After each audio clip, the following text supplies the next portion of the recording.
Hold on to your biscuits, folks. Cracker Barrel has changed its logo. How dare they? And guess what? The right, real mad about it. The new logo removes the iconic image of the man leaning against the barrel, as well as the phrase, "Old Country Store." It's part of what the company says is a campaign, quote, focused on the goodness of country hospitality. But MAGA is certainly not taking it that way. From Donald Trump Jr. boosting a tweet connecting DEI to the CEO, quote, scrapping a beloved American aesthetic, to Representative Byron Donalds bemoaning it as a woke rebrand, saying, quote, it's time to make Cracker Barrel great again. And it's caused enough of a stir that the company's stock actually plunged. Actual impacts on people's jobs in the wake of this announcement. Is the logo ugly? Do you like the logo? The logo is fine. Companies go through rebrands all the time. You know what I'm sick of? Manufactured BS? Yeah, manufactured BS, but I am so sick of the outrage of these snowflakes. Mm-hmm. There are so many things that offend them and get them all upset. They're shooting beer cans and burning hats and stuff like that. Mm-hmm. Meanwhile, there are real things people are concerned about, and they're losing their minds over a redesign. Mm-hmm.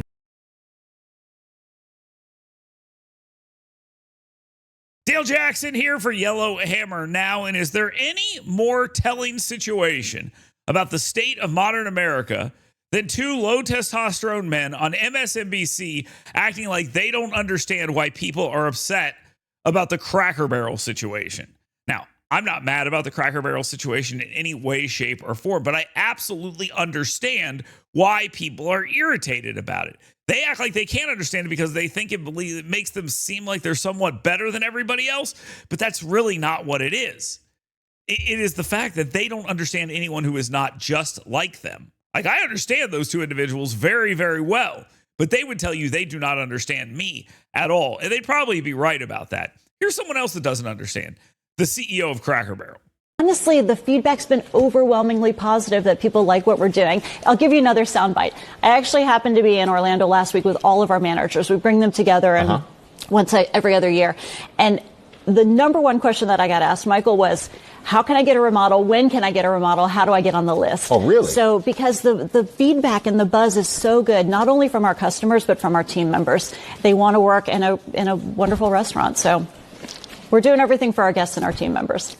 Now, she can pretend all day that this is going well, and we all know that it absolutely is not. And Michael Strahan, who's conducting that interview, is an NFL player who I guarantee you cannot believe he's doing this and drag show coverage, because that is what he's doing, and pretending that all of it makes complete sense. He knows it's not true, but he's still out there doing that, and that's kind of sad for him. But moving on beyond that, there are some people who actually understand this kind of stuff. I'm one of them. And another one is just another normal guy named Tommy Tuberville. Yeah, he's the governor-elect of Alabama. Yes, he's a national championship winning head coach now and a United States senator, but Tommy Tuberville gets it. Last question, Coach. Somebody wanted us to ask you your thoughts about Cracker Barrel changing their logo. Well, I will not eat there again. And I've eaten at every Cracker Barrel probably in the state of Alabama, because when I travel, I either go to Waffle House in the morning or Cracker Barrel at lunch or dinner when I'm campaigning. But it just makes you sick at your stomach that people just try to change history. And this young lady that's the CEO, she won't be CEO long. Their stock has gone down 42% since she's taken over. And it is an icon of the South.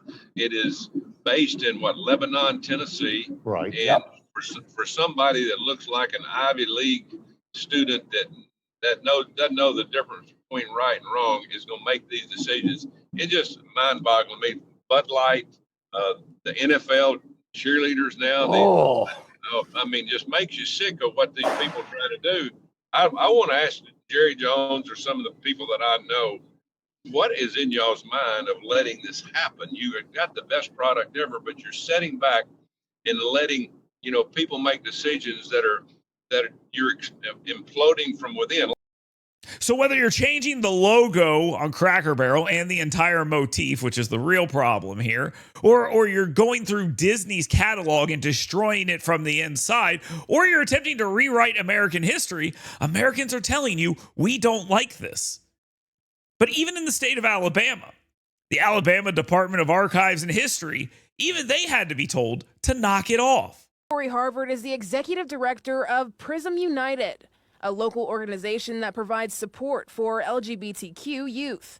He says being a part of that community is about a lot more than just what happens in the bedroom. It's insulting and dishonest when people try to reduce it down to what happens in the bedroom or down to a political agenda. State Senator Chris Elliott saying those kinds of discussions shouldn't be happening in the legislature. No, they probably shouldn't be doing that. Whether it's, LGBTQ plus stuff or whether it's heterosexual stuff, how about let's just not talk about it in history and instead focus on archiving documents, which they do, and talk about, history and the important contributions made by individuals regardless of their sexual orientation or how they identify. The senator plans to introduce a new bill during special session on July 17th. He says this bill would claw back $5 million in a supplemental appropriation that was made to the Alabama Department of Archives and History in the last session. This is not operating money. They still receive about $7 to $8 million, $7.5 to $8 million in operating funds a year. This was a supplemental appropriation, think extra money that was going to them. He says before the presentation, he and other colleagues told the department not to do it, but the presentation still happened. Senator Elliott says the point behind this is to send a message to the Alabama Department of Archives and History, and frankly to other bureaucracies around the state, that you need to listen to the legislature. They hold the purse strings and they're willing to use them, and that the legislature is very much listening to our constituents who have had quite enough of state promoted conversations about what people do in their bedrooms. All of this is done under the guise of centering people from today and making them feel like they're part of the larger American story. And of course they are, but they're not a major part of it. That's why you're having to rewrite the history, and people don't like things being rewritten. It's not pining for the old days or slavery or Jim Crow or anything. It's just pining for normalcy. And right now we don't have normalcy. And I've shown enough of you that right now or in any of these other videos I've done that you see this. Americans don't like change for change's sake. They surely do not like change that is for the worst. And they surely do not like change that makes things worse. But if it's change just to be in your face and it makes things worse, they want absolutely nothing to do with it. They've told you this loud and clear. The only thing is, you're not listening. And that's the problem. So they're going to tell you over and over and over again until you do.